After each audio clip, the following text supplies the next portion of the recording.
What's it like being an ordinary yet overly confident man? Just because I confessed to my childhood friend Willow. Her entire dorm ridiculed her for a whole semester. They even said being confessed to by a guy like me was worse than eating crap. But I've always been the type to pay back every slight. So, out of anger, I confessed to every single girl in her dorm, except the one who laughed the loudest. Chapter 1. I like you. I confessed to my childhood friend. No sooner had the words left my mouth than I heard snickers around me. Not just one person's laughter. When I lifted my head, Willow's roommates had somehow surrounded her. One of them, tall with delicate eyebrows and almond-shaped eyes, was laughing the loudest. She was holding her stomach, unable to straighten up from laughing so hard. I knew her. She was our school's swimming goddess, named Maria. Between laughs, she said, "I can't believe it. A boring nerd actually likes you." On the far right was my classmate Sophia, with her doll-like face. She shook her head mockingly and said, "Some guys are just way too full of themselves. Show them a little kindness and they start fantasizing. See a pretty girl and dare to confess. Let's be real. When a hot guy confesses, it's called romance. When a loser does it, that's called harassment." Sophia, enough. Everyone, stop laughing. You're making George lose face. How embarrassing for him, said another girl, slim, with a sweet-looking face. She pretended to pity me, but her upturned eyes carried unmistakable mockery. I ignored them all. My gaze stayed locked on Willow. She had always been gentle, kind, and considerate. She hesitated slightly, lifted her hand to stop her roommates from laughing, and then, in a soft and polite tone, rejected me. "Thank you for liking me, but I think we're better as friends. Friendship can last longer than any other kind of relationship. I hope you find someone even better." The sting of getting handed the good guy card had barely settled in, when her three roommates started mimicking Willow's words sarcastically. "Oh, I hope you find someone better." At that moment, shame and self-loathing pressed me down. The guilt-driven humiliation rushed straight to the moral high ground in my mind. Willow's roommates made me realize one thing. Being confessed to by me was a disgrace. I had embarrassed Willow. Chapter 2. When I realized I had embarrassed Willow, I began deliberately avoiding her. Willow and I were classmates. She was the class monitor, responsible for collecting homework and handing out test papers. Every time she walked past me, I shrank like a turtle, head down, not daring to look up, avoiding any eye contact. Willow and I were childhood friends, living in the same neighborhood, so, after school, we had always walked home together. Willow was too gentle. She didn't seem willing to lose me as a friend. Nor did she want our classmates to notice the awkward atmosphere between us. So when she came over, she acted as if nothing had happened. She softly called my name. With a smile, she said, "George, shall we go home together?" Without lifting my head, I awkwardly waved her off. "No, not today." I couldn't see Willow's expression. Only heard her let out a quiet sigh, her voice low. She said, "All right then, I'll go home by myself today." No sooner had her words fallen, than Sophia let out a mocking laugh beside us. Ever since my failed confession, whenever Willow spoke to me, Sophia would laugh sarcastically nearby. I didn't want to stir up trouble, so I always pretended not to hear. But this time, it was already the umpteenth time. I turned my head, locking eyes with Sophia. Her lively smile was still frozen on her face. I asked seriously, "What are you laughing at?" Then I said, "How about you and I walk home together after school?" Sophia froze instantly, like a startled kitten. Her body stiffened, and a flush spread across her strikingly pretty face. Flustered and angry, she snapped, "In your dreams, wasn't my confession supposed to be humiliating? Then I'd let her taste humiliation as well." I turned my head aside with satisfaction, only to see Willow watching me intently, her eyes calm as still water. Chapter 3. After I snapped back at Sophia, I thought that was the end of it. I just wanted to return to a quiet campus life, to study in peace and quietly stay away from Willow. Since my feelings for her had brought her ridicule, I would no longer bother her. I'd avoid appearing in front of Willow, so they wouldn't connect the two of us together again. But being in the same class, contact was inevitable. The teacher assigned Willow to design the classroom bulletin board. I had learned some drawing before, so the teacher named me to work on it with Willow. The next day, Willow was waiting downstairs at my building. Her slim figure swayed like the graceful branches of a willow tree in spring. I couldn't pretend not to see her. Bracing myself, I walked over. Willow handed me the design sketch for the board. Her eyes still clear and gentle. Smiling, she said, "Let's draw it according to this today." I nodded and replied, "Okay." Willow seemed not to notice my awkwardness. She chatted with me as if everything were normal. Tilting her head, she said, "Your exam results were impressive this time. You even climbed to 5th place in the whole school." She wagged her finger playfully and added, "The cafeteria launched a new wrap, flatbread with spicy chips and sausage. A lot of students seemed to like it. Some casual, light topics. In the past, I would have racked my brain to keep the conversation going. But now, with all the awkwardness, I chose to escape instead." Escaping might be shameful. But it works. So I stayed silent, keeping a meter's distance as we walked. Willow kept talking. And I didn't want to be rude enough to shake her off. Finally, as we neared the school, she seemed to grow tired of speaking. She took a deep breath, paused, and had just started to say, "Hey," when I immediately waved my hand. And, sprinting with my 5-kilo school bag, blurted, "I need to rush to the bathroom. See you later." Like a cannonball, I shot ahead. At the school gate, bam. I accidentally bumped into a girl, nearly knocking her over. I was about to apologize. When I realized it was Maria, she gave me a sharp look and snapped. "Oh, it's the nerd from the next class. What's the rush? Reincarnation." Beside her was the same pretentious coquette as before. That's when I found out her name was Alicia. The school's elected campus belle. Alicia covered her mouth, giggling softly, and nudged Maria with her elbow. She said, "Oh come on, look at him. He must be in a hurry to find Willow." "All right then, so none of you plan on letting me go?" One incident, and they'd mocked Willow and me for an entire semester. I suddenly turned to Alicia, smiling right at the so-called campus belle. When an honest person smiles, it looks sincere. Alicia froze for a moment, then lifted her eyes to meet mine. Like a white lotus slowly blooming, I said directly, "I was hurrying to find you. At the last school party, I saw you sing on stage. You were amazing. I just wanted to tell you that. Now I've said it. Goodbye." Alicia's lips trembled slightly, and a faint blush spread across her cheeks, but I ignored both her and Maria, tightened my backpack straps, and dashed forward. Just as I rushed through the school gate, I thought I heard Willow's voice, confused, asking, "What were you all talking about just now?" Chapter 4. I think I may have found a way to deal with them. It's disgusting for me to confess, right? Then I'll confess one by one to all of Willow's roommates who laughed at me. However, I'll save Maria for last, since she laughed the loudest. Through the reflective glass, I looked at my own face, a buzz cut, black-rimmed glasses, and a spiritless expression. I've always behaved timidly, basically never taking the initiative to talk to other classmates. I only talk more with Willow. The rest of the time, I just stick to studying step by step. I look ordinary, and my family background is nothing special. I'm the type of person who could disappear in the crowd on the street without being noticed. When teachers or classmates evaluate me, they pause to think and then say, "George is an honest kid." That's the kind of plain person I am, an honest person. Confessing to Willow was the choice of someone timid like me, doing something I knew was impossible anyway. I don't think there's anything wrong with confessing, let alone that it counts as harassment. If you like, accept. If you don't, reject. I'll back off. But if all of you believe that my confession and affection are stains on an excellent person, if you use it as a tool to attack Willow, then I don't mind letting all of you be stained as well. Chapter 5. I like to break everything down into small steps. In my mind, every task has a progress bar, with detailed steps.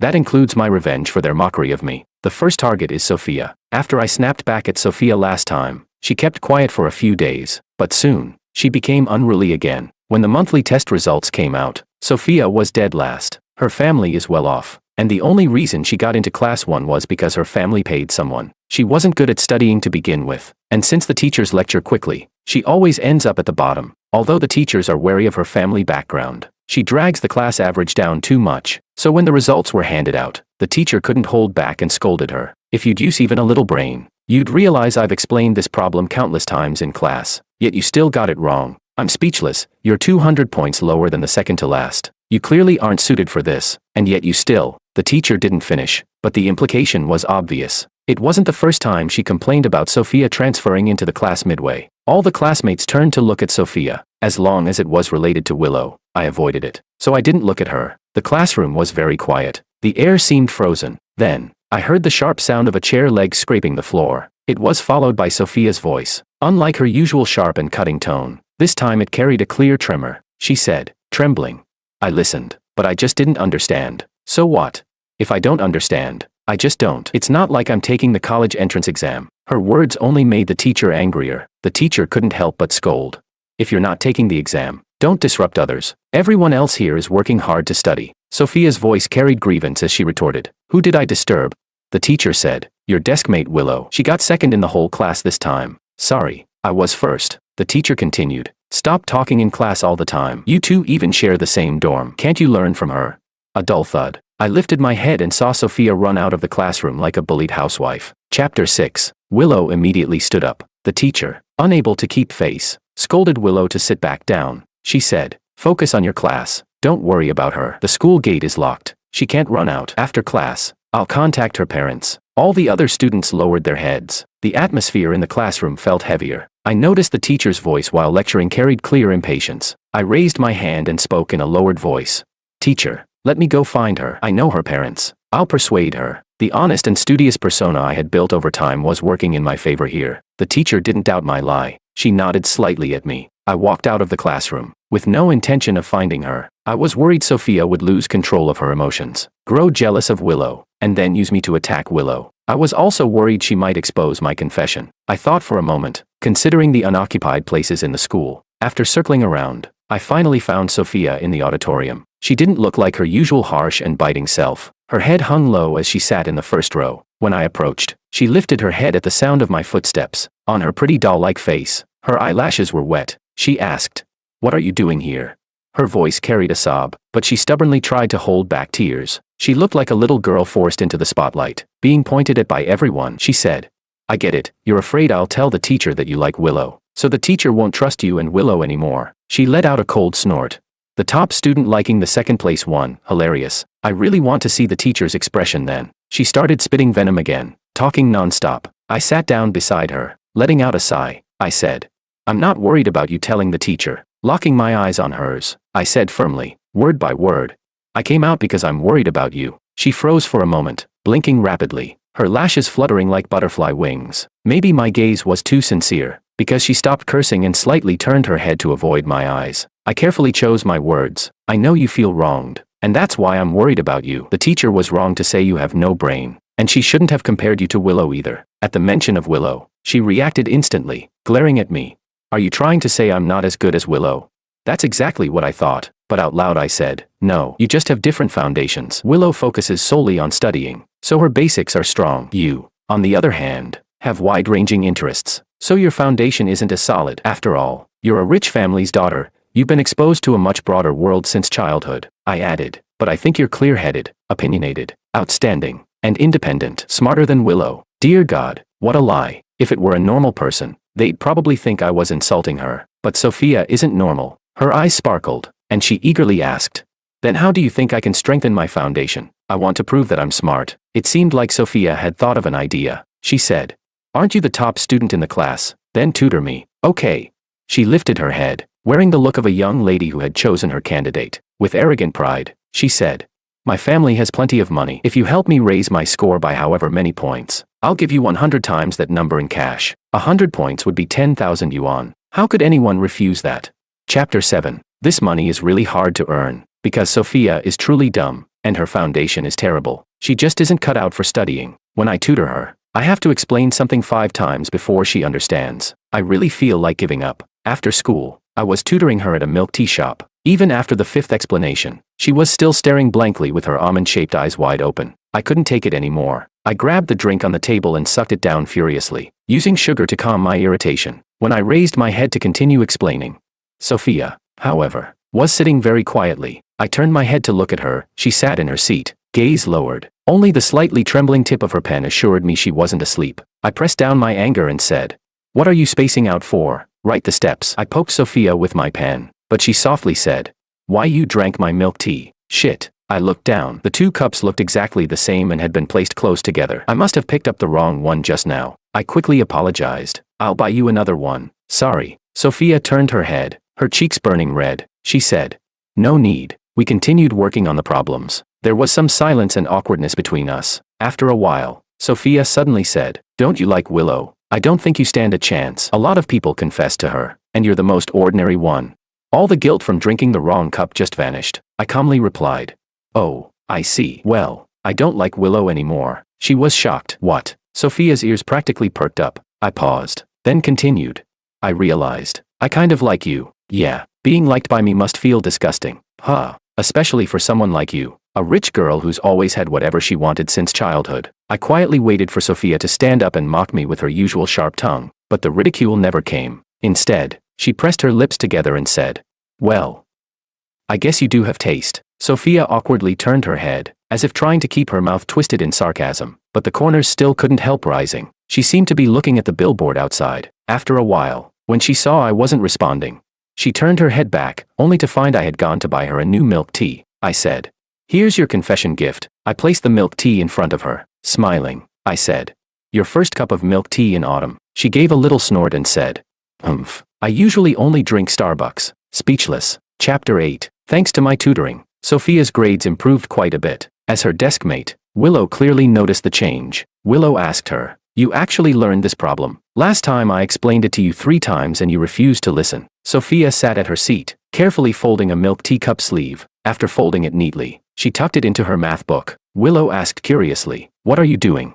Sophia rolled her eyes and said, "Making a bookmark." After a moment of silence, Willow said, "How about I give you the bookmark the teacher rewarded me with after the last exam?"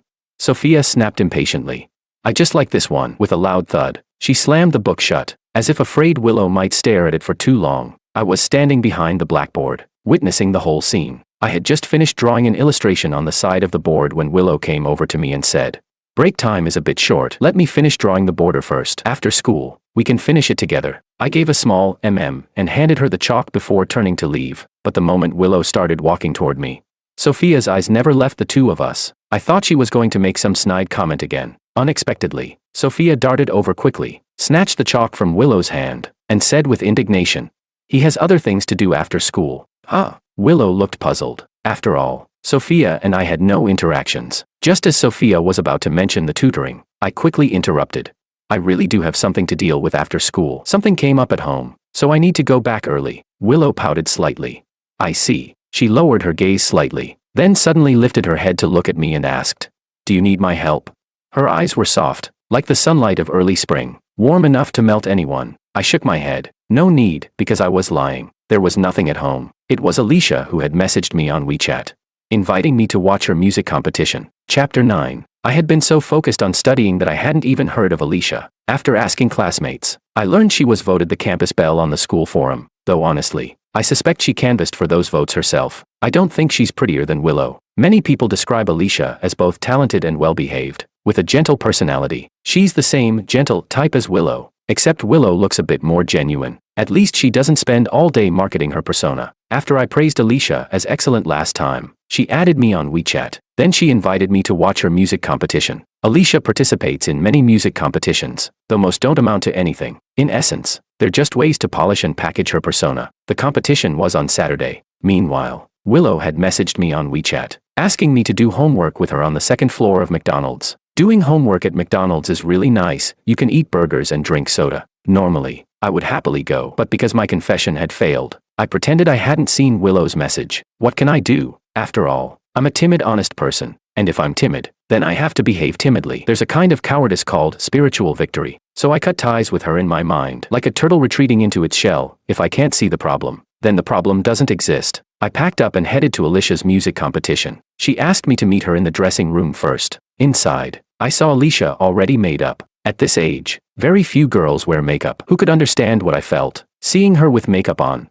Alicia sat before the mirror, seemingly very satisfied with her own look. She didn't look at me, only at her reflection. With makeup, her already pure and delicate face now carried a touch of allure. Indeed, she looked a bit prettier than without it. I walked over and handed her a cup of milk tea. Revenge also requires financial resources. This was the extent of my ability. She glanced at it and said softly, "Oh, just leave it there." Then she tilted her head slightly, as if admiring her beauty in the mirror. After deliberately leaving me hanging for 5 minutes, she seemed to find the angle where she looked most beautiful. Finally satisfied, she turned her head and said to me gently, "Thanks for waiting. I'm the 5th performer. You can sit in the front row. It has the best view." Not many people actually watched this competition. Most of the audience seemed to be parents and staff from the participating organizations. I said, "Thank you." I politely thanked her, placing my hands on my knees, looking a bit uneasy. We honest people are like that. In strange, unnecessary situations, we always feel uneasy. Alicia glanced back at me a few times, then turned to admire herself in the mirror again. Her eyes wandered between me and her reflection several times. 2 minutes later, I understood what she wanted. I said, "You look really beautiful, like a star." I praised her sincerely. Alicia shyly replied, "No way. I'm still far from a real star," but the joy in her eyes was impossible to hide, like a proud peacock. Chapter 10. In the corner of the dressing room, there was a girl who had been giving me and Alicia sideways glances all along. When she heard me compliment Alicia, she let out a sneer and deliberately raised her voice. "Alicia, is this your boyfriend? Your taste is pretty unique. Did he save your life or something?" Alicia immediately retorted, "Of course not. Don't talk nonsense." After saying that, She looked back at me, and seeing my expression, she seemed to realize she had said the wrong thing. So she quickly added, "This is my classmate. He's very good at studying." She put extra emphasis on very good at studying, as if that were the only reasonable explanation for why I could appear by her side. Then she continued, "You know, a lot of boys come to watch my performances." Alicia slightly lifted her chin, her smile as delicate and fake as a white lotus. I clearly saw that girl roll her eyes. Then she glanced at the cheap milk tea and said, "They're all just a bunch of broke losers. What's so great about that? I won't allow you to talk about other classmates like that. You're going too far." Alicia immediately stood up, indignantly accusing that girl. I didn't have a good impression of that girl, but honestly, I couldn't like Alicia either, because deep down, I knew Alicia agreed with her. She just wouldn't show it on the surface. That's why I liked Willow, because my muse never once thought of me as a loser. Her eyes were like a calm and clear lake, always reflecting my truest self. She had her reasons to reject me, maybe 1,000 of them, but I firmly believed money was never one of them. Such a wonderful Willow, and yet because of me she was mocked. Damn you, Alicia. After that girl was driven away, only Alicia and I were left in the dressing room. She wore the expression of someone who had just spoken up for me, her signature gentle smile still hanging on her face. Chapter 11. She said, "I still remember you once said I was excellent. Thank you for the compliment." Alicia lowered her lashes, her face looking harmless. I responded faintly with a She asked, "You don't like Willow anymore?" She sounded as if it was a casual question, but her eyes stared straight at me. The smile at the corner of her lips was like a night-blooming flower slowly unfolding through the reflection of the glass window behind her. I immediately understood Alicia's intention. That damned girl, she still wanted to use me to humiliate Willow. Her hand was behind her back, clutching a recorder. She wanted to lure out even the slightest hint of dissatisfaction toward Willow from me. Then she'd take that recording back, play it again and again in the dorm, in front of Willow, laughing at her mercilessly. She would use my foolish crush and stupidity as a knife to stab Willow. The girl stood before me, her white, fitted dress outlining her delicate curves, like a noble princess statue. She was smiling, but there wasn't a trace of laughter in her eyes. I didn't answer her question about Willow. I stood up and said with a smile, "The performance is about to start, isn't it?" When I haven't figured out a strategy, I avoid the problem. I pushed at the dressing room door. The door wouldn't budge. It was locked from the outside. I turned back to Alicia and said word by word, "The door is locked." I saw Alicia's gentle expression freeze. She quickly rushed to the door, pushing hard a few times. It really was locked. Alicia frowned, panic rising in her voice. "It must be Diana, the girl who insulted you earlier. She's always been jealous of me. My performance is about to start. My mom is watching the live stream. I can't let her be embarrassed." Her voice rose higher, trembling, completely stripped of the usual soft and gentle tone. I pulled out my phone to calm her, saying, "Don't worry, let's call the staff." But she shook her head. "I don't have their number. Even if you called the police, by the time they came, it'd be too late." Alicia's face went pale, as if remembering something unpleasant. I banged hard on the door twice and shouted, "Hey, is anyone out there? We're locked in." But there was no response outside. Alicia seemed to give up. She sat down on the stool, looking at herself in the mirror. She muttered bitterly, "Forget it. I won't be able to perform this time. Mom will say again that I'm not as good as others. Just like saying I'm not as good as Willow. Even though I've already tried my best." She probably thought she looked especially pitiful at that moment. While Alicia wallowed in self-pity, I scanned the room and saw the window that had reflected her recorder earlier. I grabbed the fire extinguisher hanging in the corner and smashed it hard against the glass. With a loud bang, Alicia jumped in fright. She frowned and was just about to say something, but I raised my arm and swung again with full strength. Crash! This time, the glass couldn't withstand it. Like shattered ice, the entire pane exploded instantly. Cool air and the noise from outside rushed in. I said, "Go out this way and join the competition. You know the way, right?" I turned back to Alicia with a smile. "I'll explain to them. You go first. Come find me after the performance." She pressed her lips together. "You, why?" Alicia was completely stunned. Her eyes locked firmly on me. She asked, "Why are you doing this?" She blinked, her face no longer carrying a gentle smile but instead showing doubt, scrutiny, and even a trace of being moved. I said, "Because I don't want to see the moonlight fall." I gave her a sincere, open smile. Alicia didn't say anything. I saw her carefully throw something into the trash can. Then she covered it with a tissue. She quickly lifted her skirt, stepped onto the stool, and cautiously climbed through the broken window. I handed her the violin and said, "Good luck." Through the broken window, Alicia looked at me. After a few seconds of silence, she said, "Thank you. After it's over, let's go to dinner together." The second target has been confirmed. Chapter 12. After the police came, they checked the surveillance footage. It really was that girl who had locked the door. She paid for the broken glass, and the organization, to appease Alicia, also gifted her a few etiquette and posture classes. Alicia really dabbles in a lot of things. I sighed as I closed WeChat on my phone. Alicia was still typing, but then several new messages popped up. I opened them casually. It was Sophia. She had sent me a bunch of cute stickers. When I didn't reply, she just kept sending them, almost flooding the chat, even though I had already told Sophia directly that I liked her. I had no intention of sweet-talking her every day. With Sophia, I had to keep things ambiguous. She loves overthinking and imagining things. Let her entertain herself for a while. When I still didn't respond, Sophia called me. Her excited voice came through the phone. She said, "The homeroom teacher just said that the top 10 in this monthly exam can choose their own deskmate. You'll choose me, right?" I replied, "Oh, got it." For me, it didn't matter who I sat with. It wouldn't affect me anyway. Just as I said that, a notification popped up. Ding. A transfer. 5,000 yuan. Right after I received the transfer, I heard Sophia's proud voice through the phone. She said, "Starting next week, you'll bring me breakfast every day, understood?" I replied, "You don't need to send that much. A meat-filled pancake only costs 6 yuan, but she said, "Don't worry about it. Didn't you say you like me a little? Then if you're going to pursue me, act like it." I hung up in silence, just as I was about to open my book and study. Another message came in, this time a video from Alicia. It was her music competition video. I couldn't even be bothered to watch. She sent a message, my performance video. She seemed worried I wouldn't realize, so she explained it outright. I replied perfunctorily, "Sounds great, thank you." She wrote back, then kept typing. Alicia asked me, "What kind of music do you like?" I replied, "I don't really understand music. Girls like Alicia, pretentious coquettes, don't actually care if I understand or not. Nor do they care if I talk with them about music or art. They only care about being praised, being flattered." So right after saying I didn't understand music, I quickly followed up with, "You're really outstanding. When you stand on stage, it's like you're glowing. Even though I don't understand music, I feel a trace of sorrow in your songs. You've been suffering inside for a long time, haven't you? If you don't mind, you can tell me about your grievances. I'll keep your secrets. If you try to bear all that negative emotion alone, I think that's really heartbreaking." Then I added, "Of course, if you don't want to share, that's fine too. I'll respect your choice." After sending those words, I lowered my head and continued working on my math homework. Goosebumps rose all over me, but circumstances forced my hand. A while later, she replied, "I see. Then next time I learn a new song, can I sing it for you?"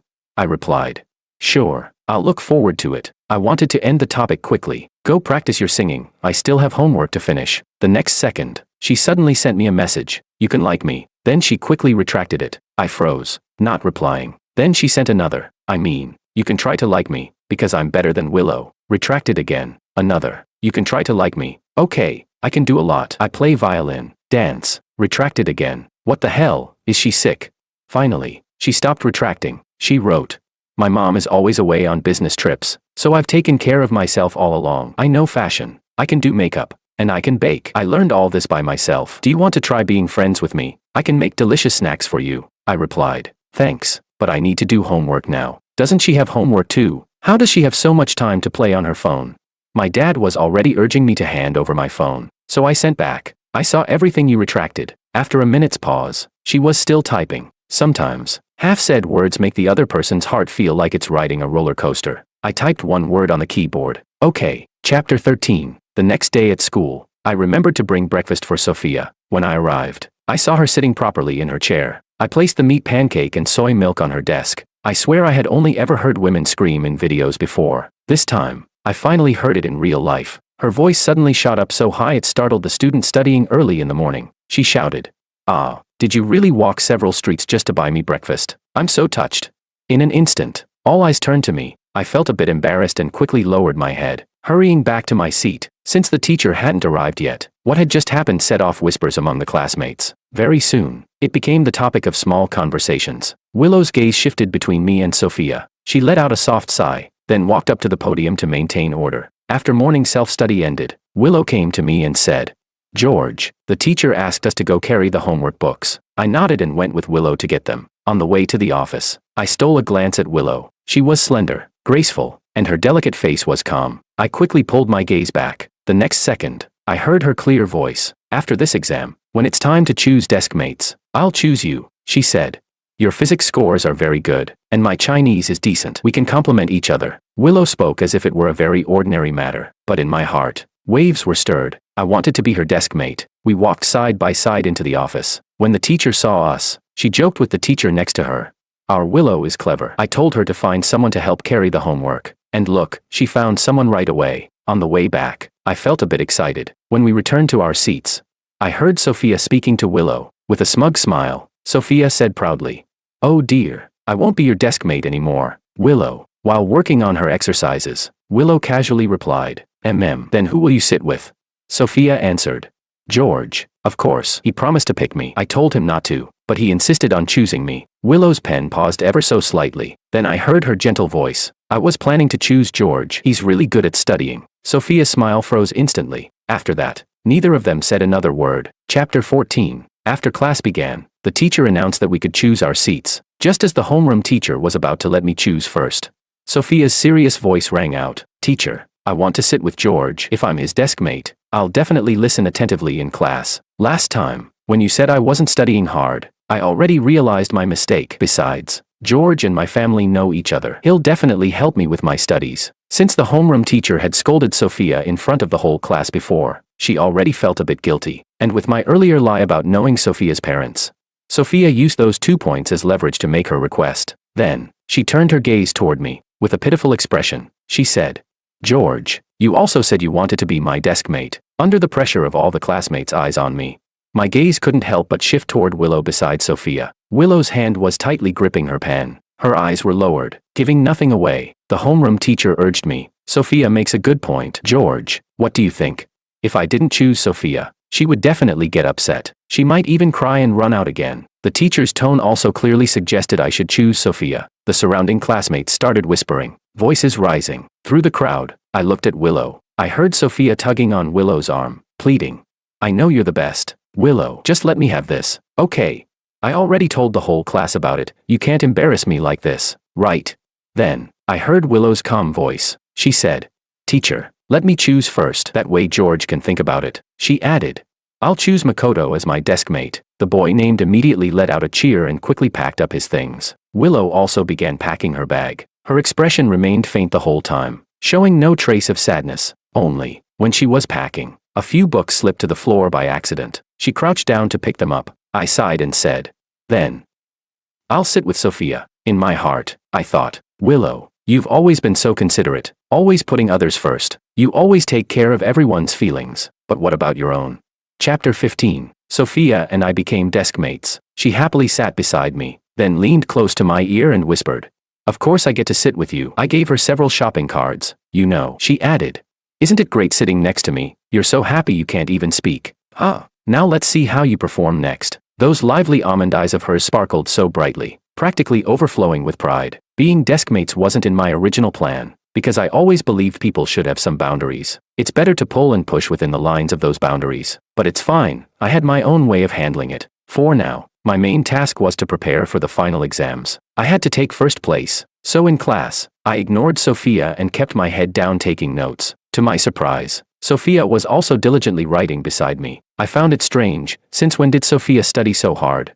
After class, she handed me what she had written. With a proud, playful tone and an upward lilt, she said, "Here, this is my strategy guide on how to win my love. Just follow it step by step to pursue me." Curious, I took the paper. On it were written things like, 1. Say goodnight to me every day. 2. Bring me breakfast every morning. 3. Walk with me on the track under an umbrella when it rains. 4. When it's cold, lend me your school jacket, but only me. She really went all out. One class period and she had written 50 rules. Impressive for her little brain to come up with so many things. I slipped the paper into my textbook, neither rejecting nor eagerly responding. That was my tactic with Sophia. When she saw my action, her beautiful almond eyes lit up instantly. Her lips couldn't help curling upward, though she tried to suppress it to maintain her proud persona. The result was an adorably awkward expression. She said, "Then let's do number 23 now. I'll read my book while you feed me snacks." I brought both the snacks and the novel. Sophia placed a romance novel and a bag of chips on the desk. I said, "Okay." Sophia immediately picked up the book, pretending to read, but her darting eyes kept sneaking glances at me, anxiously waiting to be fed. I slowly tore open the bag of chips. Sophia was practically dying of impatience. Her little fidgeting grew more obvious. She could barely sit still. The pages of her novel rustled loudly as she flipped them. I handed her a chip. Her eyes lit up, and she quickly tilted her head to bite it. Like a kitten being fed, her pretty face glowed with joy. But my hand didn't withdraw immediately as she expected. In that brief moment of her daze, my fingers naturally slid upward, lightly brushing across her lips. There were crumbs. I said in a low voice, expression calm. At the touch of my fingers on her cheek, her body froze. Then, with visible speed. A flush spread from the roots of her ears, flooding her cheeks and neck. She pressed her lips together and muttered, "What are you doing?" Turning her head shyly, she awkwardly fixed her eyes on the novel, leaving only a scarlet ear visible to me. "You're taking advantage of me," Sophia said, her voice growing smaller and smaller. The class bell rang right on time. I immediately focused on studying, as if nothing had happened. A while later, Sophia pushed a note toward me. On it was a doodle of an angry little girl with the caption, "I hate you." I slipped the note into my book without replying, continuing to listen intently to the lesson. Beside me, Sophia was completely thrown off balance. The entire class period, she couldn't sit still. Her doll-like face stayed flushed. At times, she poked my arm with her pen cap, trying to get my attention. Other times, she scribbled furiously on scraps of paper, then crumpled them up and tossed them at me. I kept a straight face and tucked them all into my textbook. Just before class ended, the teacher asked us to review what we had learned. I picked up my pen and quickly drew a simple heart on Sophia's book. I wrote, "But I like you," until dismissal. Sophia never turned to another page. She just kept staring at that one. Hooked. Chapter 16. Break time was short. I just wanted to sleep. I was exhausted. But Sophia kept chattering endlessly in my ear. When she started insisting I buy her a pair of couple silver rings she had taken a liking to, I couldn't hold back anymore. With a hard tone, I said, "That's childish. I'm not buying them." She instinctively lifted her chin, full of spoiled arrogance, and said, "If you really loved me, you wouldn't think it's childish." I said coldly, "I already told you, I'm not buying them." Sophia pressed her lips together, trying to give herself an out. She said, "Well, fine then." Honestly, I was just kidding. I don't really want to wear those kinds of rings anyway. They are pretty tacky and cheap. Sophia immediately lowered her demands. When she saw me ignoring her, she ran out of the classroom in frustration. Who knows where she went? After she left, a slender figure walked up. It was Willow. She waved at me gently and said in her soft voice, "George, I don't really understand the last big math problem. Can we go over it together?"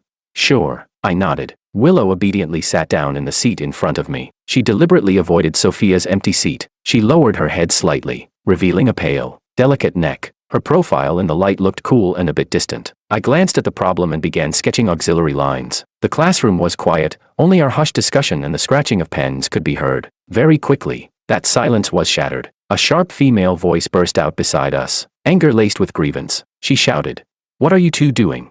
I looked up and saw Sophia standing there, clutching 2 bottles of drinks tightly in her hands. Her chest rose and fell, and her eyes were fixed fiercely on Willow and me. "We're doing a math problem," I said briefly, but Sophia seemed provoked. She slammed the drinks hard onto the desk, then shoved Willow. She yelled, "Get away from him, get away." Sophia's spoiled outburst was too much for the classmates. Many already disliked her. Everyone started criticizing her. One said, "They're working on a math problem. When they're done, they'll explain it to us. What's your problem?"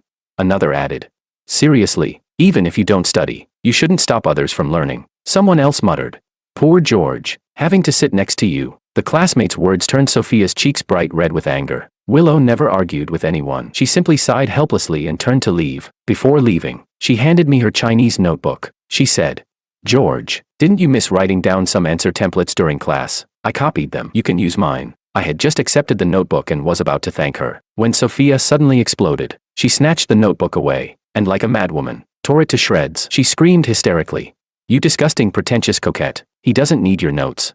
You're not allowed to go near George."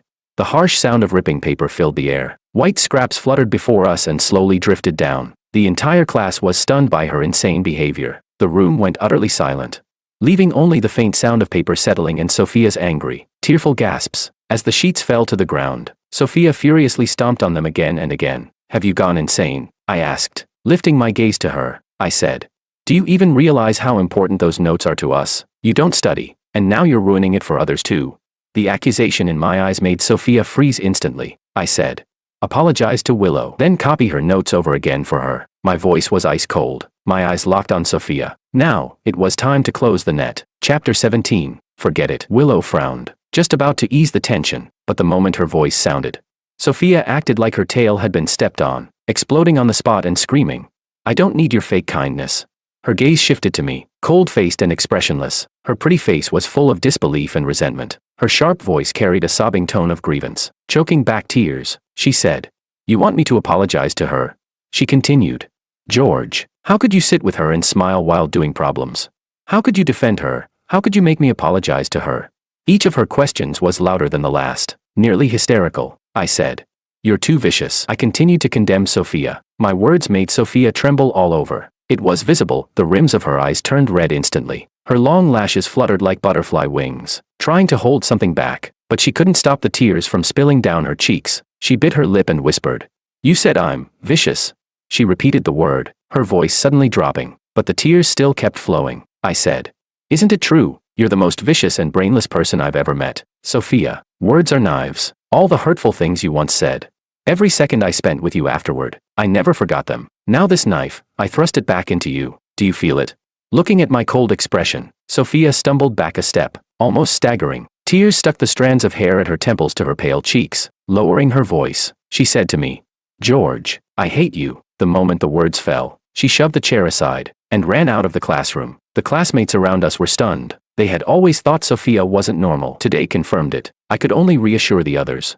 "It's fine. The school gate is locked. She can't run out." Chapter 18. The next time I saw Sophia was after school. Most of the other students had already left. Willow and I were on duty, finishing up the classroom, so we stayed behind a little longer. As we were tidying up the desks, a head suddenly peeked in from the doorway. Then, Sophia walked in hesitantly. Her pretty almond eyes were swollen, like a kitten that had just been bullied. She quickly scanned the room, and after confirming only Willow and I were there, she seemed to summon up immense courage. Lowering her head, step by step she walked up to Willow and said, "I'm sorry. I shouldn't have torn up your notebook. I'll pay someone to copy it back for you." Sophia's tone was still a bit reluctant. Willow froze for a moment, but soon gave a gentle smile. She said, "It's fine. I'll rewrite it myself." Sophia didn't respond to Willow. Instead, her gaze suddenly turned to me. In a pitiful voice, she said, "I apologized." When I didn't answer, she repeated it again, her tone carrying a trace of ingratiation. "I apologized to Willow." Willow said softly, "George, I'll wait for you outside. Make sure to talk things through with her." Then Willow turned and walked out of the classroom. As soon as she left, Sophia rushed to my side. She lifted her sleeve to show me a scratch on her arm. Pitifully, she said, "I got hurt. I was injured when I ran out earlier." Her eyes looked at me expectantly, but when she saw my expression remain cold, that little spark of hope in her quickly dimmed. Her voice grew smaller, weaker, trembling as she said, "You don't like me anymore." I spoke firmly. I don't like you anymore." Tears streamed down Sophia's cheeks. She said, "But I already apologized to Willow." My voice was still calm and steady, like my heart. "I saw that, but I don't like you." She sobbed. "You're not allowed to not like me. It's my fault. I was too spoiled." Sophia hung her head like an abandoned kitten, gripping my sleeve tightly while repeating apologies over and over. "I'm sorry. I'm sorry. I'm sorry. It's all my fault. I shouldn't have thrown her notebook. I shouldn't have lost my temper." The next second, I cut her off. "It has nothing to do with any of that." I smiled and said, "Why can't you understand? I never liked you from the very beginning. From the first time you mocked me, it was already decided that I could never possibly like you." Sophia suddenly lifted her head and asked, "Then why did you say you liked me a little?" Her innocent eyes stared at me, still glistening with tears. Lightly, I said, "It was revenge." "Revenge." She repeated the word blankly, as if she couldn't comprehend it. Her tears kept falling. Crying, she said, "Why revenge me? Why make me fall for you, then throw me away? What did I do wrong? Tell me. I'll change. I promise I'll change." Sophia's words grew incoherent. Her hands clung desperately to my sleeve, refusing to let go. I said, "You should learn how to respect others." "Of course. I have no interest in teaching you." I pried Sophia's hand off, and as I turned to walk out of the classroom, I saw Willow leaning against the wall. She closed the English vocabulary book in her hand, her eyes still clear and gentle. So she had been standing outside the whole time, listening to everything. I felt a bit helpless. Willow said softly, "Let's go together." I nodded and replied, "Okay." Chapter 19. When I got home, I received a WeChat message from Alicia. She wrote, "Sophia cried in the dorm for 2 hours, like she'd just been dumped. When I asked her, she wouldn't say. She just kept asking me how she could earn someone's forgiveness." I replied, "That's pretty pitiful." She wrote, "Feels like a lovesick fool. So childish." I replied, "Well, not every girl is as excellent as you. Just comfort her properly." She said, "She told me that person was you." I replied, "That can't be. I think my relationship with her is pretty ordinary." She asked, "Then why is she crying over you nonstop? How far has your relationship gone?" I don't mean anything by it. I'm just curious. At the top of the chat, I kept seeing the other person is typing, but no new messages came through. I paused, my fingers tapping. Then I wrote, "Alicia, are you jealous? How about we meet by the back gate of the school?" Alicia replied, "On my way." The back gate was right by the dorms. It wasn't that I came out just to explain things to her. Honestly, I was just hungry late at night and came out for some snacks. Passing by the school, I even made Alicia wait 20 minutes. From a distance, I could already see her figure standing by the back gate. When she saw me approach, she instinctively tucked her hair behind her ear, and with a soft smile said, "It's late. Why did you come to school?" She added, "You didn't have to come just to explain. We're just friends." After all, her tone was light, her words seeming to draw a boundary between us. Alicia wasn't like Sophia, she was good at push and pull. I said, "No other reason. I just wanted to see you." I met her gaze with a particularly gentle smile. She narrowed her eyes slightly and let out a soft hum, saying, "You came all the way here just to see me?"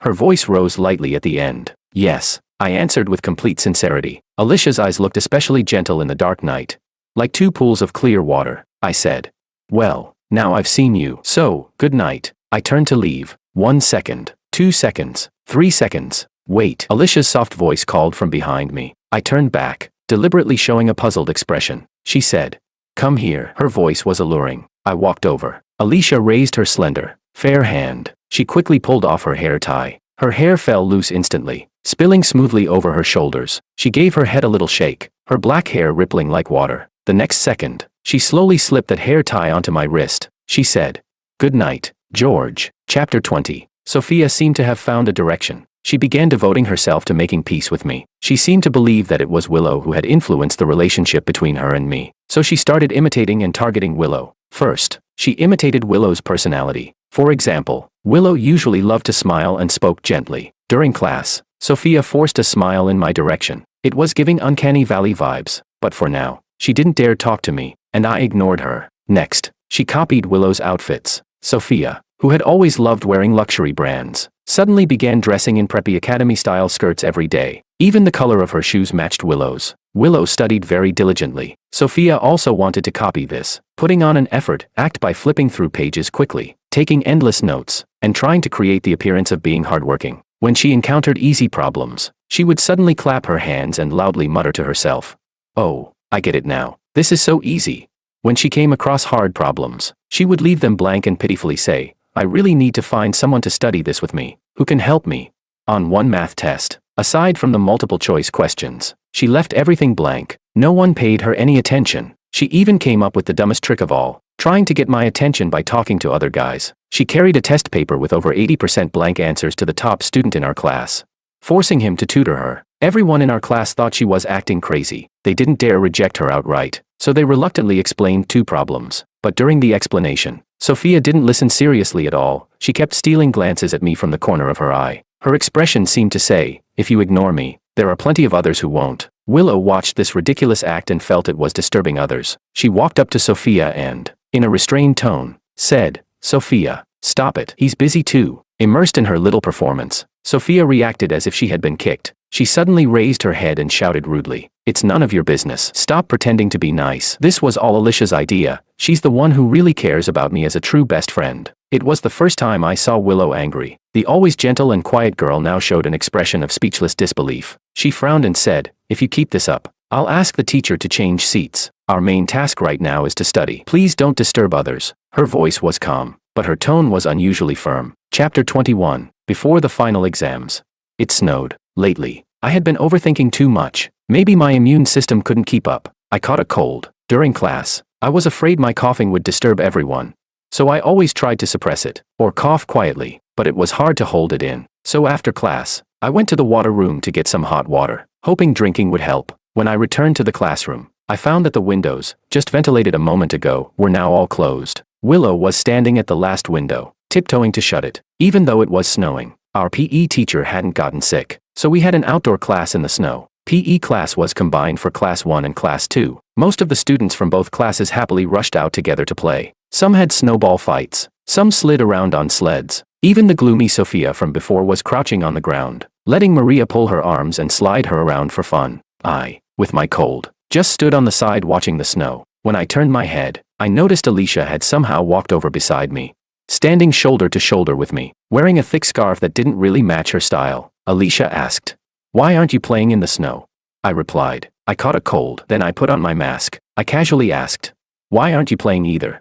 Alicia said, "I've never played in the snow since I was a child." She added, "My mom, she was very strict with me. She said snow is dirty. and I'd get sick if I played in it. She raised me alone and it was hard on her, so she didn't want me to cause her more trouble by falling ill. As she spoke, Alicia lowered her eyes, and her face showed just the right hint of sadness and helplessness. That's exactly how a pretentious coquette behaves, always bringing up her broken family background, her damp and rainy childhood, with such intimate topics. When she lays them out, it's like a kitten deliberately getting itself wet, brushing its tail against your leg as it passes by. Pay attention to me, pity me. That's the little kitten's voice. I sighed lightly and said, I see. Then I bent down, scooped up some broken snow from the steps, gathered it into a tiny snowball, and casually stuck a twig into it. Holding the snowball in front of Alicia, I said in a playful tone, look, doesn't it look like the soot sprites from Spirited Away? Have you seen Spirited Away?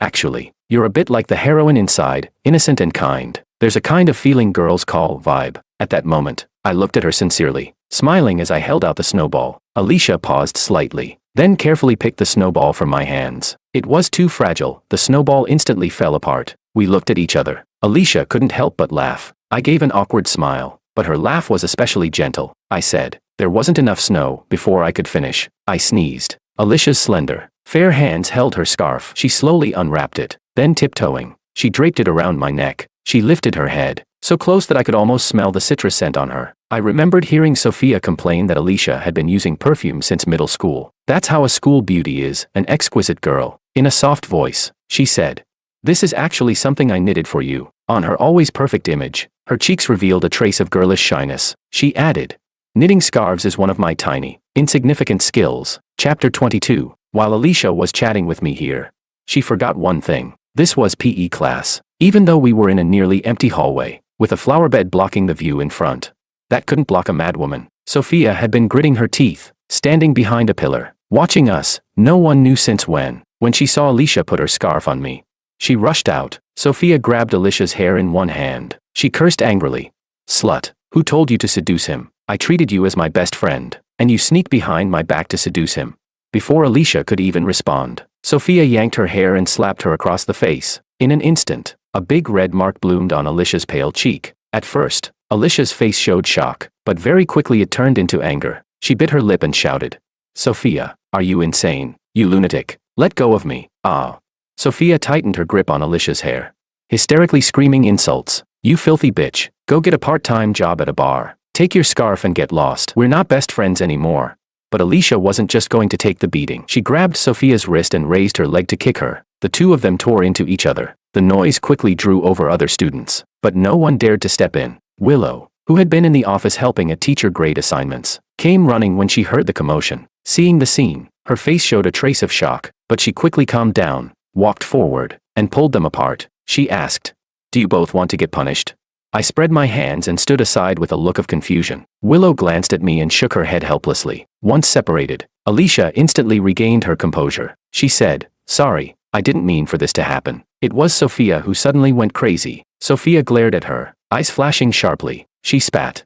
You damn bitch. You dared to hit me. Just you wait. Alicia turned her face toward me, biting her lip slightly. She pitifully said, it hurts. Willow sighed helplessly. The teacher asked me to bring you both to the office. We're roommates. Why make such a scene? Willow suddenly paused, her gaze landing on me standing at the side. Willow was so perceptive, so sharp. She might have already sensed my hand in this. In her eyes, I had probably already become a scumbag. Sorry, but it was satisfying. Chapter 23. On Saturday break, Willow asked me to go home with her. On the way back, Willow suddenly said, was it you, the one who made them turn against each other? I stayed silent. I quietly waited for Willow's criticism. She was always clear about right and wrong. She must resent me now. But Willow suddenly turned her head, her voice filled with shame. It was my fault because I rejected you. You lost face. And that's why you did this. It must have really distracted you from studying. Don't do this again. I'll talk to them. Sophia was given a demerit and sent home for a month of reflection. Alicia was sent home for a week of reflection. I listened to Willow. The revenge was over. Although there was still Maria. Willow said we should focus on studying first. When I got back, I deleted Alicia. Alicia sent me many friend requests, writing long messages in them. She wrote, you turned me into a joke. So was it fake when you said you liked me? Give me back my hair tie. Actually, maybe I never really liked you either. Don't you think you're always just an average, overconfident guy? I really don't know where you get that confidence from. Sorry, but I'm still one of the popular ones at school, while you remain a pathetic, insignificant incel mocked by others. I had never seen Alicia this undignified. I added her back and sent her a short video. In it, I threw her hair tie into the toilet. Alicia looked like she went crazy. She bombarded me with messages on WeChat. You must feel proud for playing me like a fool, but I'm telling you, I didn't lose. What the hell are you even? I immediately blocked and deleted her. That way, I wouldn't see her messages anymore. I focused on practice problems and exam prep. But somehow Alicia got my phone number. She kept sending me text messages. It was like she was split in two. Sometimes she wrote strange things. My face hurt so much from Sophia scratching me. I've been completely isolated in the dorms. It doesn't hurt to be hit. It doesn't hurt to be isolated. It doesn't hurt to be scolded by my mom. What hurts is my heart. It hurts so much I can't breathe. Have you eaten? I miss you. I want you to meet me downstairs at the dorm. The moonlight is beautiful. And the wind is gentle. Good night. Add me back, please. I have something to tell you. I set her texts to do not disturb as well. A week of punishment was still too light. By the second week, I saw Alicia again. She casually stood at our classroom door, still wearing her gentle smile, chatting with Maria. I ignored them and went straight back to my seat to study. After a while, the class suddenly burst into cheers. When I looked up, I saw Alicia and Maria handing out little snacks one by one. She looked gentle and saintly, like an angel descending to hand out relief porridge to refugees. Alicia said softly, "The weather is cold. Since our classes are sister classes, I came to share some snacks with everyone." When Alicia reached my desk, I kept my head down, working on problems, and said impatiently, "No need to give me any, thanks." She said, "I've let it go. George, do what you want with it." Her voice was still gentle, betraying no emotion. The words "let it go" carried a double meaning. I responded with a casual "oh," then tossed the snack to the girl sitting behind me. That night, I received another text from a different number. "How could you throw away my things? Give me back my hair tie." This was straight up psychotic. Chapter 24. I didn't go looking for Maria. Instead, Maria came looking for me. After school, she stopped me at the school gate. Her figure was curvy and alluring. Her foxy eyes seductive. Her tone was a bit lazy. Eyebrows raised as she looked at me. "I heard you've hooked 3 girls from our dorm. You've got guts." I brushed past her and kept walking, ignoring her. But she suddenly reached out and grabbed my arm. Her voice lifted, carrying a tone like she was watching a drama unfold. She gave a cold sneer. "Am I next? But I'm not as easy to fool as they are." Maria let go of my arm. Her eyes were full of disdain. Her expression clearly meant, "You can't control me." I let out a mocking laugh and said, "It was never about you anyway." I added, I paused, then stated clearly, "I've never even looked at you seriously." After that, I didn't look at her again, just walked straight ahead. For 2 seconds it was quiet behind me. Then I heard hurried footsteps. Maria jogged up to my side. Her proud expression was slipping, her brows slightly furrowed. Her tone carried disbelief. She asked, "You like those 3, but not me?" She stepped in front of me, emphasizing her presence. She said, "Out of the 4 of us, I'm the best catch, right? Sophia is an idiot. Alicia is a pretentious coquette. Willow just comes from an ordinary family. I've got the best figure, I'm the prettiest, and my family's situation is decent too. So why would you leave me out?" Maybe it had something to do with Maria being known as the swimming goddess. She just liked engaging in female rivalry in the strangest situations. Chapter 25. Maria began appearing in front of me frequently. She and Alicia often stood at our classroom door chatting, but I had no time for them, because finals were approaching. I cared deeply about rankings and grades, so I used almost every moment to study. Even on the way to the cafeteria, I glanced at my vocabulary book, silently reciting words in my head. As I passed the playground, a sudden scream pierced my ears. I looked up, just in time to see a girl slip and fall toward me. Without thinking, I quickly stepped aside. It was Maria. She fell to the ground, breathing a little heavily, and said, "Sorry, I tripped just now." I gave her a glance and replied flatly, "Get up yourself." Then I lowered my head again, flipping through my vocabulary book, and turned to leave, but she stood up and blocked my way. "Do you love studying that much?" I tried to walk around her alluring figure, but she blocked me again, speaking irritably. "Can't you even spare a word?" I raised my eyes and asked, "What do you want to hear?" She touched her nose awkwardly, looked away, and said, "Anything will do." I answered, "Then wait until after the exam." I didn't stop again and left. After finals, I rose from 5th place to 1st. At the award ceremony, I gave a speech as the student representative. As usual, after the thanks and sharing, I paused and said, "To the school athletes, though knowledge and sports are different tracks, passion and effort have always been the same." The crowd stirred, and the students applauded. I couldn't see anyone clearly, just remembered the thick certificate of honor in my hand. As I stepped off the stage, Willow, ranked 2nd in the school, was standing there. We walked back to class side by side. I heard her puzzled voice, "Why suddenly talk about the athletes?" I replied in a deep tone, There'll be a sports meet during break. The homeroom teacher asked me to give them some encouragement. After the ceremony, students returned to their classrooms. I also went back and pulled out test papers to work on. Between sets, I unintentionally looked up. Through the clear corridor windows, I saw Maria standing quietly outside. Through the glass, our eyes met. I said nothing. I didn't smile, but she suddenly gave me a half smile, half smirk. She raised her wrist. The bracelet on it glowed faintly red. The third one. I had won again. Chapter 26. Maria invited me to watch her swimming competition. Outside, it was a cold winter. Inside the swimming hall, though, it was hot and humid. The stands were crowded, but I found a seat near the front. Maria soon appeared. She stood at the front row, waving at me. She was wearing a black and white cat-patterned one-piece swimsuit. Her waist slender, her legs long. The starting gun fired. She leapt into the water, her movement crisp and clean, with barely a splash. In the water, Maria's form was smooth and fluid. In just the blink of an eye, she had reached the finish. I looked at the scoreboard after she touched the wall. She was first, propping herself up at the pool's edge. She climbed out with ease. A teammate laughed and tossed her a towel. She caught it casually, wiped her face, and immediately began scanning the crowd. Then, she saw me. The next second, she walked straight toward me. She sat beside me and asked, "How was it?" Her breathing was still uneven, but her tone was casual, as if she was certain I would praise her. I gave an objective assessment. "You swam fast." She blinked and said, and besides that." Before I could react, she lifted her leg and rested it on my thigh. Fresh from the water, there was still some dampness. She said, "How about this? That's what carried me just now." She raised her eyes toward me, her gaze sultry, brimming with a kind of proud seduction. I held her ankle lightly and asked casually, "Want to keep going?"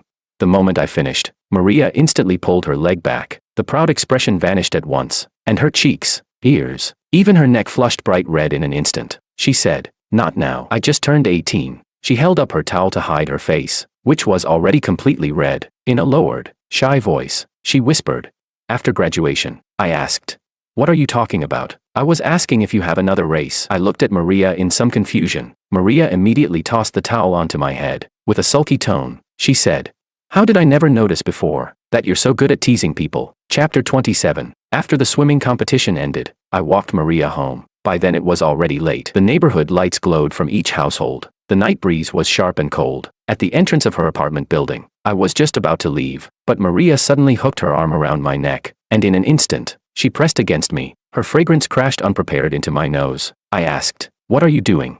"George." Maria tilted her head up, looking at my puzzled face. Her lashes fluttered, a mischievous smile tugging at her lips. She said, "I've never liked half-hearted, blurry ambiguity. Stop testing me." She gently tugged down her collar, revealing her shoulder. Biting her lip, she said, "I really like you a lot. Don't you want to try me?" Maria was incredibly forward. I looked into her eyes. In her black pupils, there was a trace of brown, like fireworks bursting suddenly in the night sky. Is there anything more brutal than rejecting someone right when they throw a fastball straight at you? I gave Maria a gentle smile, thinking I was reciprocating. Maria closed her eyes, tilting her head up, waiting for me to kiss her, but at the same time, she heard my faint voice. "So, that's it, you like me, huh?" I chuckled. "But I don't like you." The words were light as air, yet Maria looked as if something had struck her hard. She instantly stumbled 2 steps back. I sighed. "You didn't really think I liked you too, did you?" "I only treated you as a way to kill boredom, just playing around," I continued. "Like you said yourself, you're kind of pretty. You've got a nice figure, and your family's well off. But if you thought that meant I liked you too, you're gravely mistaken." I smiled at her and added, "I don't know where you learned it from, this kind of barefaced seduction. You really are." I paused, then enunciated each word. "Cheap." The fireworks in her eyes suddenly went out. Maria froze completely in front of me. Her lips pressed into a tight line. Her trembling voice came out between clenched teeth. "George, you played me." Each word sounded like it was forced out from between her teeth. I smiled and said, "Yeah, it's over now." With that, I turned to leave. I had barely taken a few steps when she suddenly hugged me from behind. The girl's cheek pressed against my back. I heard her low voice, "George, there's no such thing as provoking someone and then walking away." She gave a cold laugh and said, "George, the days are long. If you think you can get rid of me, no way." Chapter 28. Willow told me that their dorm group chat had been renamed the Victims Alliance. It seemed like their relationships had been restored again. Back then, Alicia and Sophia had fought so ugly, but in the end they reconciled and became close sisters once more. It felt as if they were plotting something, especially since now they were all being unusually warm toward Willow. I felt that my revenge plan had already been completed, so I decided to return my life to normal. It just so happened that during the holiday, I started working at a restaurant near my neighborhood. I was assigned specifically to deliver takeout for the restaurant. By coincidence, on my very first day at work, I saw Willow. She was working there as a waitress. I saw her in a red apron with cartoon prints on it. Slender and graceful, she still carried herself with poise. When she saw me working there, her eyes showed no curiosity or doubt. Nor did she display any sense of inferiority for being a waitress. She simply nodded at me in greeting, then went back to being busy, taking orders, serving dishes, wiping tables. Her face was always graced with a gentle smile. Willow and I each did our own work. I rode my electric scooter back to the shop for another order. She looked up from wiping a table, smiled at me, and said softly, "Back already?" The warm light above reflected on her cheeks, making her look even more radiant, lips red and teeth white. For a moment, I felt as if I were back home, with a wife who had prepared dinner asking after me, thinking that made me feel oddly embarrassed. Before New Year's Eve, the restaurant closed early. The boss cooked a few dishes and insisted that Willow and I take them home to eat. We refused several times, but the boss's enthusiasm was unstoppable, so we each carried food boxes, awkwardly pushed out the restaurant door. Willow tilted her head slightly and said, "Come eat at my place," I answered.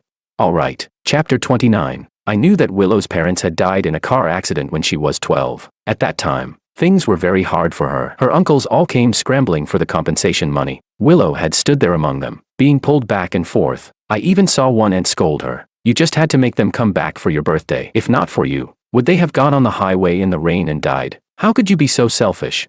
Back then, I was still young. I begged my parents to help. My mom and dad went several times, but since it was someone else's family matter, there wasn't much they could do. In the end, most of the compensation money was taken away, leaving Willow with only a little bit of money and this old house. Since then, Willow lived there alone. Her clothes were always clean and tidy. My mom often asked me to bring Willow meals, but Willow always refused. Afraid of troubling us, Willow's home was just like her, clean, filled with warmth. She placed all the dishes onto plates. I said, "That's so much trouble. You'll have to wash the dishes after." Willow smiled, lowered her eyes, and said, "This way, it feels like home, and I like doing housework." I told my parents that I'd be spending New Year's Eve dinner with Willow. After the meal, I thanked her and prepared to leave. Just as I stepped outside, Willow suddenly called after me. She said, "George, what is it?" I turned back to look at her. Under the warm light, Willow's gaze seemed especially gentle. She looked as though she wanted to say something more, but in the end, her lips moved without speaking the words. Instead, she said, "Happy New Year's Eve," I replied. "You too." This was Willow's 18th New Year's Eve, and the 6th one she had lived through alone since her parents' death. Chapter 30. On the first day of the new year, I knocked on Willow's door. When Willow opened it and saw me, she wasn't surprised. In fact, because of her family situation. Every year my mom sent me over to have New Year's Eve dinner with Willow. Willow, slender in figure, was wearing an apron. She looked just like a gentle, virtuous wife. From the kitchen drifted the savory fragrance of braised dishes. I said, "Happy New Year, Willow. You're making braised food. Smells amazing." When I was 15, my favorite was braised duck, but it was terribly expensive. I had once complained about that to Willow. She hadn't replied at the time. But later, after going home, she quietly learned how to make it. Every year since then, she would bring braised dishes to my house, saying it was to thank my parents for taking care of her. I placed the gift I had brought for Willow on the table. Willow brewed tea for me. As she turned back toward the kitchen, the doorbell rang. My first instinct was that it must be Willow's money-grubbing relatives coming to cause trouble. But when I opened the door, it was 3 girls. I asked, "What are you doing here?" My tone wasn't friendly. Alicia answered softly, "We went to your house to wish you a happy new year. Auntie said you were at Willow's, so we followed." Sophia was standing in the back. Since that incident, I hadn't seen her again. She had been sent home for a month of reflection and didn't even take the final exam. I had received a few messages from her during that time, but I never replied. Now, the moment she saw me, she bit her lip instinctively, looking timid. As I hesitated over whether to close the door, Maria had already stepped in on her long legs. With perfect self-assurance, she said, "Willow is our best friend. Coming here to share a meal isn't too much, is it?" Willow had heard the voices. She came to stand behind me and said softly, "Come in, all of you." Chapter 31. Alicia smelled the aroma from the kitchen. After placing the cake she brought on the coffee table, she followed into the kitchen and said, "Willow, you're cooking, right? Let me help. I'm good at cooking too." As she spoke, Alicia flashed me a smile. She said, "George, you should have a taste too." Her attitude was affectionate and gentle, as if there were no barriers at all between us. That hysterical person from WeChat seemed like she had never existed. Alicia entered the kitchen, and Willow, unable to refuse, had no choice but to agree. The two of them cooked together. Alicia said, I remember George's taste. He likes spicy food. We can add more chili. Willow answered softly, but every time he eats too much, he gets stomachaches. Just a little spice is fine. Alicia replied warmly, Willow, you're so considerate. I sat on the sofa, scrolling on my phone. Sophia was a bit uneasy. Several times she glanced in my direction, only to turn her head away again. Maria, on the other hand, acted familiar. She leaned close to me, saw me playing a game, and praised me. George, you're amazing. Your skills are so precise. As expected, someone good at studying is also this good at gaming. Maria sat very close to me, which made Sophia grow more and more upset as she watched. She stomped over and pinched Maria's arm angrily. She snapped. There's so much room on the sofa. Why do you have to sit right here? Maria rolled her eyes and retorted. I just want to sit next to George. What's the problem with that? She lifted her head, lips curled into a smile. Sophia, once again, spat venom. She shouted. Get lost. Even dogs can smell your slutty fox stench. Why don't you just die? George doesn't even want you sitting next to him. Maria shot back. You are not a fish. How can you know the joy of fish? The two were about to start quarreling again. I put my phone down, raised my head, and said helplessly, you're too noisy. Sophia immediately admitted fault. Sorry. Then she widened her almond-shaped eyes, looking at me pitifully, and said, I'll curse her in a very quiet voice. Please don't hate me. Chapter 32. After the food was ready, we sat down at the table. The atmosphere was a little subtle. Alicia wore that flawless gentle smile as she lifted her drink cup, tapping it lightly. She said, well, how should I put it? This is our first New Year's spent at Willow's home. Then she added, no matter what happens in the future, I hope we can all remain good friends and always wish the best for each other. Alicia loved being the center of attention, so she went on, speaking in an affected way, reciting New Year's blessings that seemed clearly memorized in advance. While Alicia was speaking, Maria used the serving chopsticks to place a chicken wing into my bowl. She said, eat more. Okay, you've gotten so thin from all that studying. Resting her chin on one hand, her brows and eyes curved in a smile as she looked at me. Alicia instantly stopped talking, quickly putting a rib into my bowl as well. She said, this is my specialty dish. George, try it. Today she wore a high-neck sweater that made her look dignified and elegant. She kept her eyes fixed on me, her smile unwavering, as if the whole world around her had disappeared and there was only me. Sophia, seeing what the others were doing, directly picked up a spoon and began scooping dish after dish into my bowl, watching the growing mountain of food piled up in front of me.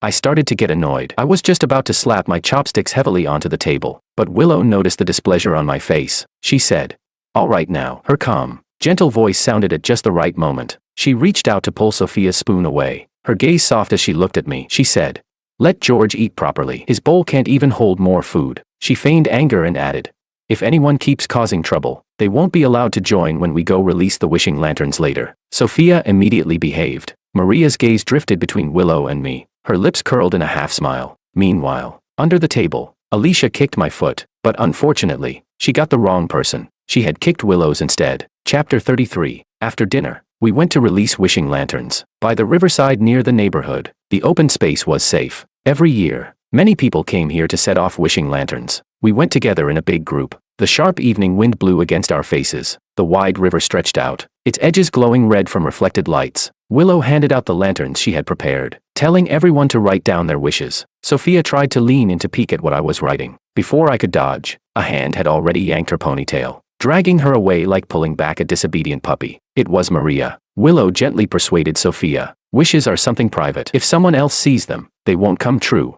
I couldn't be bothered to talk. I just picked up the pen and carefully wrote, may my wishes be fulfilled. May I succeed in the exams. The pen paused, but in the end, I only wrote the safest, most certain hope. I folded it carefully and tucked it into the corner of the lantern frame. Sophia leaned toward me again, smiling playfully. Guess what my wish is? I replied.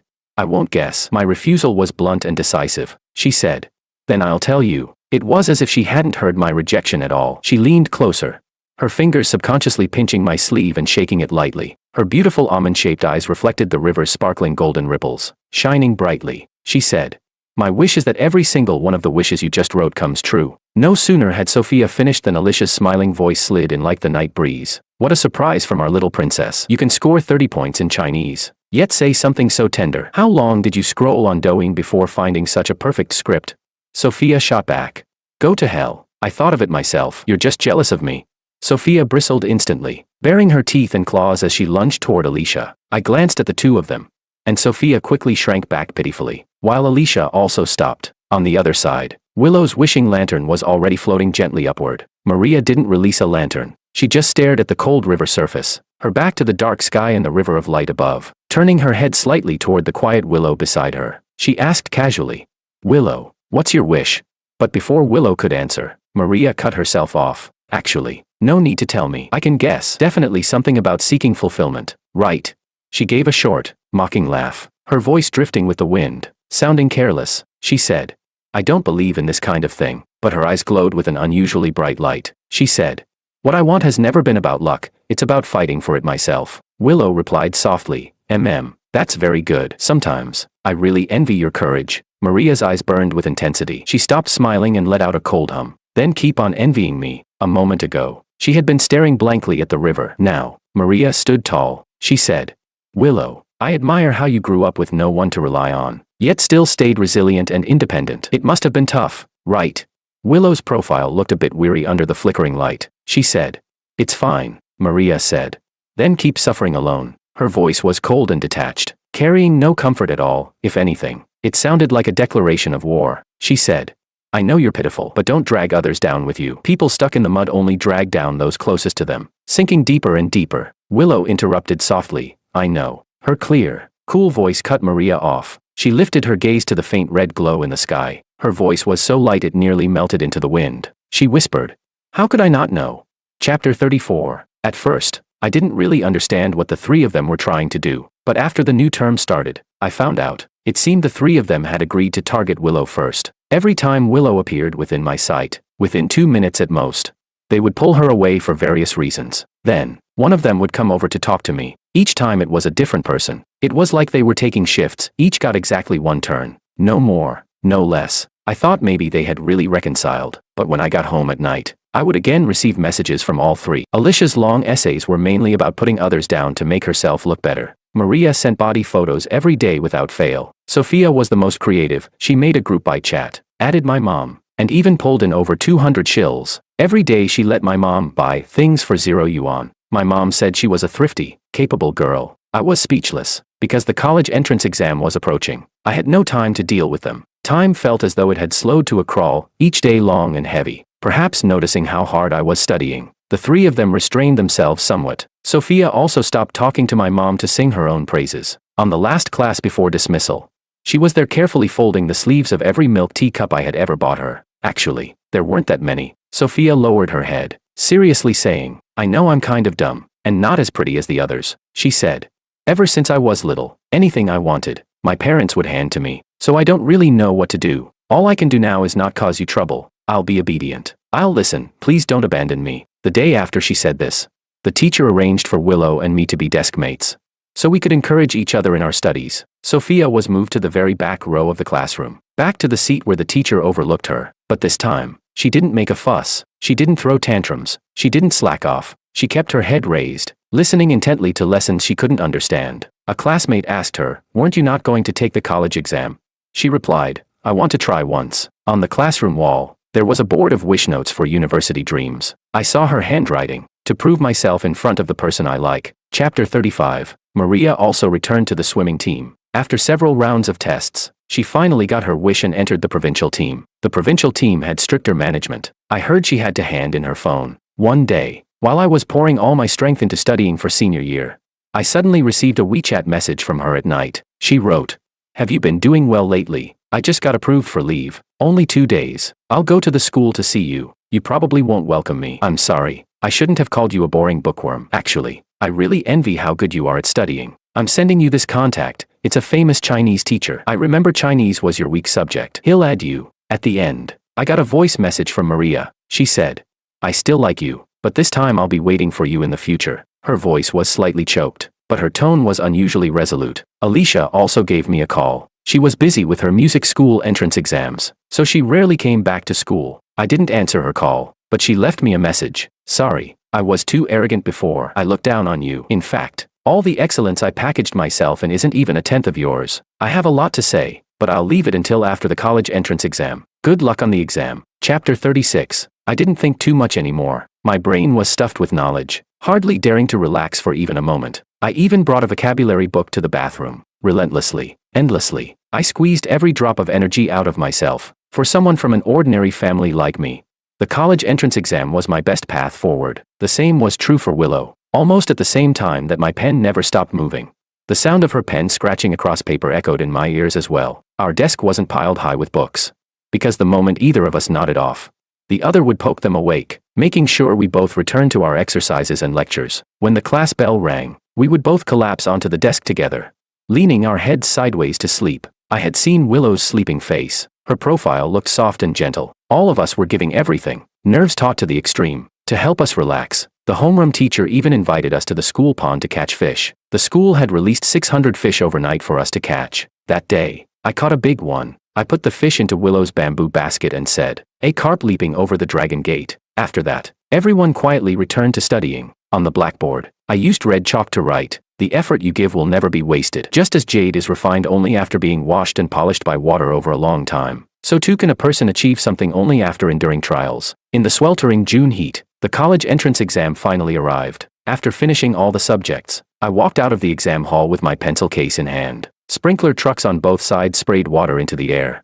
forming a watery gate. Through that gate, I saw Alicia and Maria standing on the opposite side, but neither of them spoke to me. As one of the school's star candidates, I was immediately taken away by the teachers. Chapter 37. The moment the college entrance exam results were released, everything was settled. My high school years had held the embarrassment of being rejected after confessing, the caution of plotting revenge, and the release that came after it was carried out. But now, what remained was the joy of success in the exams and the hope of chasing my dreams. Although I was ranked first in the school, I still fell a bit short of being the city's top scorer. As for Willow, her grades were usually on par with mine, but this time, I scored 30 points higher than her. After the results came out, Willow asked me to fill out our university applications together. Her slender fingers flipped through the application guide. She softly asked me, "Shall we go to Peking University together? Both our scores are enough." I nodded and said yes. Later, I received a call from Maria. She had already returned to the team. There was a noisy background sound on the other end of the line. Her voice was slightly hoarse, as if fresh from the water. She said, "I heard about your applications from the teacher. I told my dad about you. He understands a bit, and he said he'd like to help you find someone to plan things out." She added, "You could avoid a few detours. Of course, maybe you don't need it. You might want to carve your own path." Maria, interesting. After the results, our class held a reunion. Sophia announced that she was going abroad to study. She cried buckets as she made the announcement, but in truth, no one cared. Back in school, her grades were poor, and nobody wanted to be friends with her. Halfway through the reunion, I went to the bathroom, where Sophia found me. Her eyes were red from crying, and her voice was pleading. "George, I'm going abroad. I won't be able to be around you anymore. Don't forget me, okay?" I listened to you. I started learning to respect others. I will become a kind person. You're not allowed to forget me. I looked into Sophia's amber eyes and asked her, "What was your score on the exam this time?" Sophia's gaze flickered evasively. 250, I said, speechless. I don't hang out with people that dumb. Tears streamed down Sophia's face even more. She choked and said, "When I go abroad, I'll study hard. I'll use these 4 years to grow and transform. When I come back, can we start over?" I patted Sophia's head. She immediately nuzzled against me, like a kitten waiting to cuddle with its owner. I said, "Then you'd better work hard." Chapter 38. When Sophia and I returned to the private room, Alicia arrived right after. She carried herself with the air of a rightful queen, dressed in a white fitted dress that accentuated her dignified elegance. The corners of her lips held just the right touch of a gentle smile.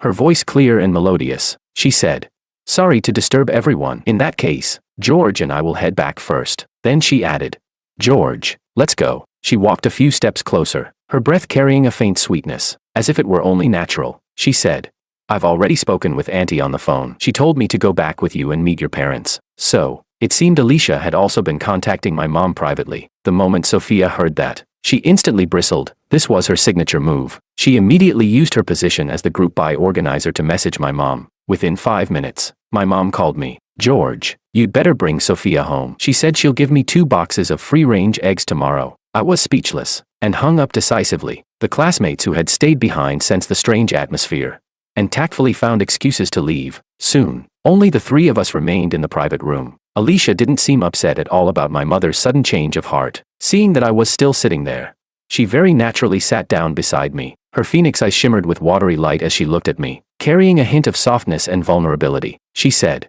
"George, ever since the exam ended, I've wanted to find you, but you've been avoiding me." She continued, "I heard you're going to Peking University. What a coincidence. I got in too. When the semester starts, Let's go register together. Oh, and it's hard to do laundry in the dorm, right? You can give me your clothes too, I can handle it all. She paused briefly, as if sketching out the image of that future, then lifted her gaze to mine. She said, George, let me stay by your side, all right, as long as I'm with you. I'll find a way to make you feel relaxed and happy. I want to, and I can. Alicia handed me a collar. Her expression was gentle and devout, her tone bewitching as she said, I'm yours. Everything I have can be yours. So, if you're willing to let me stay with you, please help me put this on, all right? But before Alicia could say more, a cup of tea suddenly poured down over her head. Her gentle face instantly twisted with shock. She looked up instinctively, only to see Sophia. Sophia was holding a large bowl of pickled fish, saying, It wasn't me. I was planning to use this to splash you. Right after. A cool, clear voice cut through the room. Have you sobered up yet? Chapter 39. Willow came back. She returned just in time to see Alicia's crazed side. She had poured tea over Alicia. In my heart, Willow had always been gentle. I had rarely seen her in conflict with anyone, rarely seen her show aggression. This was the first time. Caught off guard, Alicia let out a short scream. She jerked backward, fumbling for a silk handkerchief, frantically wiping her wet hair and face. Her voice trembled with anger. Willow, have you gone mad too? But Willow didn't respond right away. She took the collar from my hand and tossed it to the ground. Only then did she turn back to Alicia and say, Alicia, stop bothering George with your twisted view of love until you learn how to be a normal person. Stay away from him. Alicia, like a cat whose tail had been stepped on, could no longer maintain her graceful facade. She shrieked, You have no right to lecture me. Who do you think you are? Willow then shifted her gaze, landing on the flustered Sophia, her tone cold. Didn't you say you didn't like George?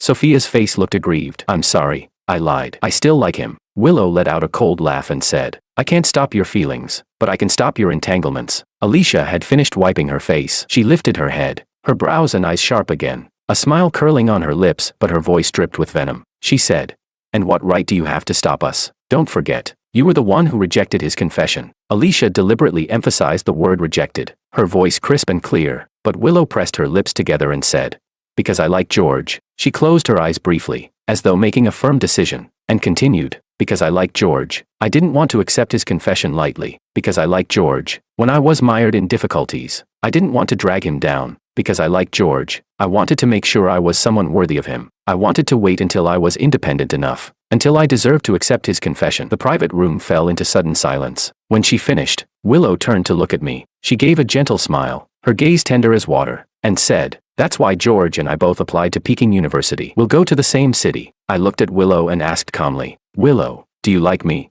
Willow lowered her gaze. She was smiling, but the smile didn't reach her eyes. She said, George, I'm already so jealous I'm going mad. I replied, Is that so? Sitting at the dining table, I lifted my head and gave Willow a smile. I said, But I don't like you anymore. My voice wasn't loud, but in the silent room, it was perfectly clear. Willow's smile froze, her fingertips trembling slightly. How humiliating to be rejected in front of everyone, wasn't it?